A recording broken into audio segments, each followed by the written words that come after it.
আজি এক নতুন ভিডিঅ'ত আপোনালোকক স্বাগতম জনাইছোঁ। আজি বনি আছে আমাৰ পাকঘৰত আপোনাৰ লোকেল চিকেন উইথ তিল। কেনেকুৱা লাগিছে ক'ব দেখি পেলাই। ইয়াতে তিল এড কৰা নাই এতিয়ালৈকে, তিল এড কৰিম। এতিয়া অলপমান ইয়াত পানী এড কৰিব লাগিব। এতিয়া পানী দিলোঁ আৰু এতিয়া গেছটো অলপ বঢ়াই দিম। লাহে লাহে উতলিব যেতিয়া তাত তিল দিয়া হ'ব। আৰু এইফালে বনি আছে আপোনাৰ ভাত। 2 চামুচ তিল এড কৰি দিছোঁ।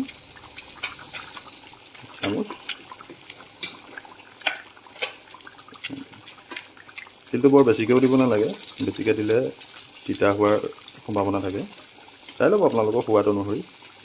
যদি অকণমান প্ৰয়োজন হয় তেতিয়া অকণমান আৰু সৰহকৈ দি দিব, কিন্তু বৰ বেছিকৈ দিলে বেছি তিতা হৈ যায়।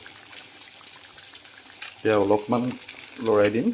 লৰোৱাৰ পাছত 5 মিনিটমানৰ পাছত আমাৰ তিল চিকেন ৰেডি হৈ যাব। অকণমান ঢাকনি লগাই আকৌ গেছটো অলপ বঢ়াই দিম। এইফালে বনি হৈ গ'ল আমাৰ তিল চিকেন ৰেডি।